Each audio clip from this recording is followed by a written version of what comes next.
Howdy folks, and welcome to this brand new episode of the Rochester Indie Musician Spotlight, Rochester's premier music and interview show. We're counting down to 50 regularly scheduled episodes this season, and it's the biggest yet, with the biggest names, the most sponsors, and the most support from the community as well.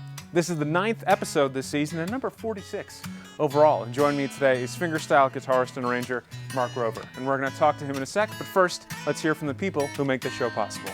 This episode was mixed by owner and operator of Wicked Squid Studios, Josh Pettinger. Please visit their website to find out how you can become a member of their studio today. This episode is brought to you by Bop Shop Records, Bernunzio Uptown Music, Rowe Photo, and Sound Source. Bernunzio Uptown Music, located in Rochester's East End, has been providing Rochester and the world with quality used string instruments since 1976. Bernunzio also offers concerts, workshops, and jam sessions. This season, we're in this warm, local, and creative space, Bop Shop Records. Located right outside the city at 1460 Monroe Avenue, Bop Shop Records is your home for blues, classic rock, jazz, and classical in vinyl for the past 35 years. Rowe Photo is your Rochester home for photo, home theater installation, audio, and accessory needs. For 3 generations since 1898, Rowe Photo is there for you with second-to-none customer service. Stop by Rowe Photo's 2 convenient locations today. Trusted by musicians, recording engineers, and consumers, Sound Source is the place to go for instruments, gear, consignment needs, repairs, and to have all your questions answered by knowledgeable and friendly staff. Visit them at 161 Norris Drive for all things audio today. Additional support for the Rochester Indie Musician Spotlight comes from Heads Brewing and Joe Bean Coffee Roasters. Mark, thanks for joining me today, man. Really appreciate it. First of all, can you just kind of tell us what you're from and what your musical background is? Sure. Born and raised in Portageville, New York. It's in Wyoming County. It's about the southern tip of Letchworth Park. Mm-hmm. And I moved to Perry shortly after I graduated high school, and that's where I've been ever since. Yeah. I come to Rochester quite frequently because there's, at least at the time, there was zero musical culture out there. It's changed a little bit. It has changed quite a bit, actually. Yeah. But Perry in specific is really doing a lot of things to bring that up. Yeah. But I used to come up here for meetings for the Rochester Guitar Club. Mm-hmm. Which has been a thing since 2006. Yeah. I was actually at a concert to see Leo Kottke at the German House.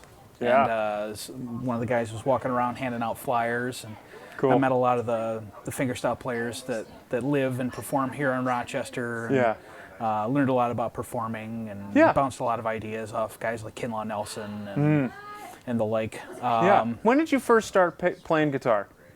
I was probably 13 years old. My father had played my whole life, and I had zero interest in it. And he offered to teach me how to play, and I didn't want anything to do with it. And then I started picking up his guitars when he wasn't looking. And, so you're just leading him on a little bit. You didn't want... No, I genuinely had no interest until I did. Right. I didn't want it forced on me, but I picked it up on my own because I had been around music my whole life. Yeah. And, it was sort of a latent thing. I think it's genetic. I think it was in the blood. I gotcha. So I picked up his Les Paul, and he got me a guitar for Christmas when I was 13. And, oh, cool. And we've been sailing ever since. Yeah. Can you tell us about, I mean, we've talked about it in the intro, you're talking about learning from other fingerstyle guitarists. Is that like the first thing you did when you first started playing, or were you playing with a pick? No, I actually, I got an acoustic guitar. Well, my father had one laying around before I got my own, and I was really into like thrash metal when I was a kid. Yeah. And it's that builds your chops, man. You got to be for sure. But I was really into Metallica at the time, and I was really into the acoustic interludes and the introductions that they had. Yeah. Sort of added a little spice to it. And then I was playing around with that stuff, and the other guitar player in my father's band said that you should really check out Leo Kottke. So I got into Leo, and then Leo gave way to Don Ross, who's a Canadian fingerstyle phenom, is one of my guitar heroes, and recently I can say one of my good friends. Glad to hear that. That's a cool thing, coming full circle a little bit. Yeah, a little bit. And there's a lot of history with fingerstyle guitar. We've had Gordon Munding on the show, who's he's a blues singer-songwriter as well, but he does the fingerstyle guitar, and there's a lot of history with this sort of guitar playing, and each. And the cool part about fingerstyle is that each person's own unique style is so different. Yeah. And what are some of the techniques and ideas that you have developed that kind of like when someone hears like, oh, that's Mark playing. What are some of the things that you use most frequently in the fingerstyle technique? I'm sort of a melting pot of ideas, as most people in the fingerstyle community really are. But when you talk about historically, far back as I could probably think is John Fahey with the American primitive fingerstyle stuff, and then Leo, and then Michael Hedges started doing some really out of this world stuff when he released his first album in 1981. And everybody since then has just taken little bits of ideas and stood on the shoulders of giants, as it were. Yeah. And now there's a million different directions you can take your style of playing. Right. And I like to think of myself as a jack of all trades and a master of none when it comes to that. So there's a straight fingerstyle approach, and a lot of guys are using the body of the instrument like a drum. Right. Two hands on the fretboard. And right. A lot using looping pedals, different effects too. Lots of effects stuff going on lately. Yeah.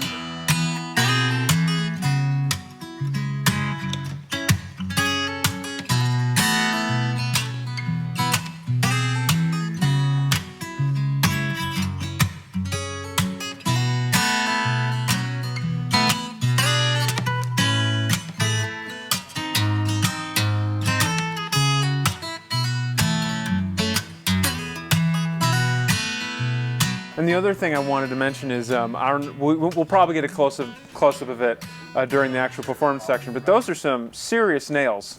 Actually, you're rocking on the right hand there. And so you don't use any sort of finger plucking, like you don't use any metal picks or anything, you just use your nails? Well, I like to use my natural nails as much as humanly possible, but with the way that I've been playing recently, my natural nails just don't hold up. So there are my actual natural nails underneath, but on top I've got an acrylic overlay because steel strings and fingernails don't go well. Not so much. Before I have a gig or something like this, I always destroy my fingers.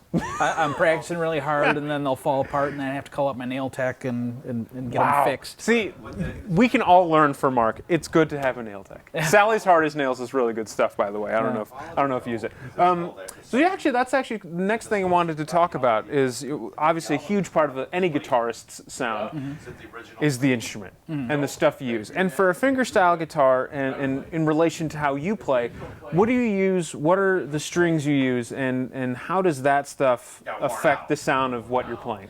My sound is a combination of a lot of things. This in particular is a Stonebridge guitar, and Stonebridge is actually the rebranded name for sale in North America for Furch guitars, F-U-R-C-H, and they rebranded them for sale over here because they were worried that the name brand sounded a little too much like a curse word, so they wanted to. But they're actually phasing out the Stonebridge name, and they're going to go with Furch because it's a family business, and that's what they want to be known for. Right. But they've been really good to me as a guitar company. I've owned several of their guitars, and this one I've had for a few years now. And I use K&K pickups. I've got the K&K Trinity as well as the K&K Double Helix pickup in there. And I use D'Addario strings. I actually use medium gauge strings, which are 13 to 56, really heavy for, I was going to say, people. I'm surprised. I mean, it's not. I mean, if you were really playing hard with a pick, that might be one thing, but that's pretty bold going with medium for fingerstyle. Well, I find that because of the extended techniques that I use and the reduced tension with the alternate tunings, that light strings I bend right out of tune with my left hand. Right. You got the death grip, man. Yeah. it's all the strength. That actually sort of leads into the next question. You mentioned alternate tunings. One of the reasons we wanted to bring you on is not just because of your technical ability, but you do a lot of interesting arrangements too, of everything from new music to just so many I don't want to use the word covers because that's not the right word, because what you're doing is you're taking the material and reworking it and arranging it. So for you, when you decide to do an arrangement of something, so let's break this down a little bit. What inspires you when you hear a tune to say, this works as a fingerstyle guitar arrangement? Is there anything in particular you're listening for when you're picking out stuff to arrange? I get songs stuck in my head, and It's a way of exercising the demon. It is exactly that. And for every one that I tell people about on social media or give clips or even give an inkling that I'm interested in diving into a particular piece and arranging it for solo guitar, there are probably 10 to 12 failed attempts at arranging a piece. That some of them I muscle through, but for the most part, I just arrange everything I have in my head. And for years, I was told that arranging is the first step onto composing, and I'm working on that as we speak. But I'm still very deeply into the arrangement part of it. So walk us through one of your arrangements. So if you hear something, you want to get a song out of your head. Do you have any sort of hard process when you go into like, okay, I want to do this with this song, or I want to try something where I use this tuning for something, or does it just sort of come naturally? That's sort of complex. Yeah. But I've been into a particular tuning for the guitar recently. It's Dadgad, which are the actual names of the strings. The low string is tuned down to a D, and then the top two strings, which are normally B and E, are tuned down to A and D. And it's an open D suspended fourth chord. Yeah, that's a nice sound. And it lends itself to major or minor. Right. And it's not just for the key of D. I've actually I challenged myself a few years back to sit down with a jazz chord book and try and find these chords in Dadgad, and I can actually play a jazz chord chart with in an altered tuning like that. And I found a lot of interesting chord shapes and ways to get around in that tuning. And that's basically what I feel is my standard tuning in recent years. And if I need to adjust the tuning of the instrument to meet the needs of a particular piece, like if I need a B flat on the second string, I can do that. Right. But that's sort of the basis for all of your arranging, is just sort of the open sound, and that's that's one of the things that gives what you do a unique sound. You're playing with something that's very open, and it lends itself to a lot of stuff. Want to go on to a couple other things. You're actually wearing the T-shirt, so I'm glad you mentioned this. Gotta represent. Well, hey man, we do it too. Can you tell us about Fret Monkey Records? Absolutely. So they got their start in March of I want to say 2015. Maybe it was 2016. The years to blend together. Oh right. Well, they just celebrated their second anniversary, so I guess it would be a 2016. Yeah. But what it is, or at least what it started as, is a community of artists that really enjoy this fingerstyle thing. And, what we're trying to do is, how do I want to say this? Sort of bring everybody together. You're building a fingerstyle community. Right, but we also offer record label services. Oh, cool. So they have a full featured studio, production assistants. They actually print records on site if you need that sort of thing. Wow. But in recent years, our focus has shifted a little bit to providing promotional and tour support for artists. Well, it's become quite an operation. You have no idea. All of it is mostly behind the scenes, and mostly done by Alicia Katavish, who is the mother of the founder, which is Kevin Blake Goodwin, who won the fingerstyle championships in Canada a couple of years back as an alternate. Just came out of nowhere and blew everybody's face off.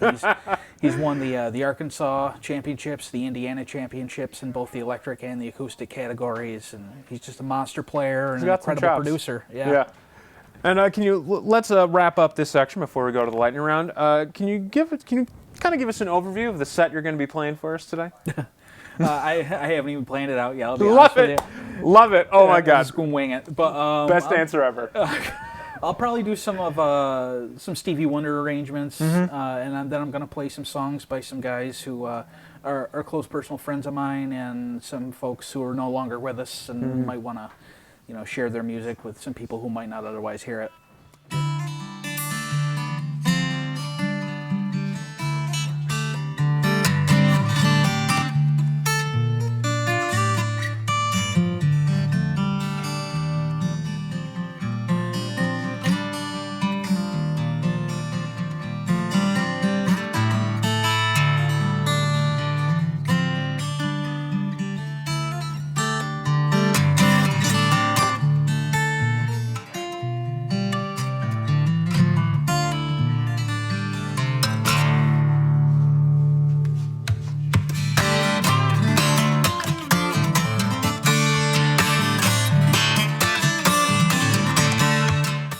Dig it, man. We're on the lightning round. If you've seen the show before, you know it's coming. 3 big picture questions. It's the lightning round, but feel free to take your time when you answer. Mark's a fan of the show, so hopefully he knows what's coming. If you could accomplish one thing in music and be happy, what would it be? What I'd like to do more than anything with music is be able to make a living with it. Right now, I still work a day job, and it pays the bills, and the kids need the benefits right now, and all that stuff. Being an adult. But it's a bummer. Being an adult's a bummer. I'd like to drop that if I could. Growing up and stuff. I hear you. What makes? I mean, you've mentioned your hometown of Perry is really changing, and I think Rochester's changing too. And you've spent a lot of time here, so I think you'll have some good things to say on this. What makes Rochester such a great place for original music to live and breathe? The amount of music events that go on here, not just the jazz festival, but the individual concerts and the concert venues. I've seen people make stops here.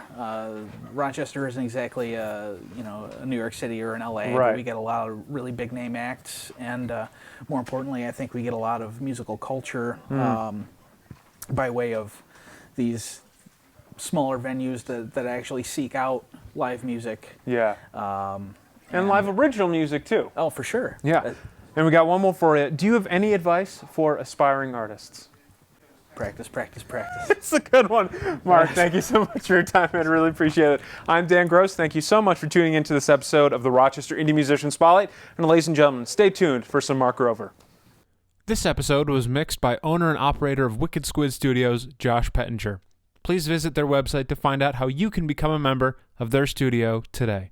This episode is brought to you by Bop Shop Records, Bernunzio Uptown Music, Rowe Photo, and Sound Source. Bernunzio Uptown Music, located in Rochester's East End, has been providing Rochester and the world with quality used string instruments since 1976. Bernunzio also offers concerts, workshops, and jam sessions. This season, we're in this warm, local, and creative space, Bop Shop Records. Located right outside the city at 1460 Monroe Avenue, Bop Shop Records is your home for blues, classic rock, jazz, and classical in vinyl for the past 35 years. Rowe Photo is your Rochester home for photo, home theater installation, audio, and accessory needs. For 3 generations since 1898, Rowe Photo is there for you with second-to-none customer service. Stop by Rowe Photo's 2 convenient locations today. Trusted by musicians, recording engineers, and consumers, Sound Source is the place to go for instruments, gear, consignment needs, repairs, and to have all your questions answered by knowledgeable and friendly staff. Visit them at 161 Norris Drive for all things audio today. Additional support for the Rochester Indie Musician Spotlight comes from 3 Heads Brewing and Joe Bean Coffee Roasters.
This episode was mixed by owner and operator of Wicked Squid Studios, Josh Pettinger. Please visit their website to find out how you can become a member of their studio today. This episode is brought to you by Bop Shop Records, Bernunzio Uptown Music, Rowe Photo, and Sound Source. Bernunzio Uptown Music, located in Rochester's East End, has been providing Rochester and the world with quality used string instruments since 1976. Bernunzio also offers concerts, workshops, and jam sessions. This season, we're in this warm, local, and creative space, Bop Shop Records. Located right outside the city at 1460 Monroe Avenue, Bop Shop Records is your home for blues, classic rock, jazz, and classical in vinyl for the past 35 years. Rowe Photo is your Rochester home for photo, home theater installation, audio, and accessory needs. For 3 generations since 1898, Rowe Photo is there for you with second-to-none customer service. Stop by Rowe Photo's 2 convenient locations today. Trusted by musicians, recording engineers, and consumers, Sound Source is the place to go for instruments, gear, consignment needs, repairs, and to have all your questions answered by knowledgeable and friendly staff. Visit them at 161 Norris Drive for all things audio today. Additional support for the Rochester Indie Musician Spotlight comes from 3 Heads Brewing and Joe Bean Coffee Roasters.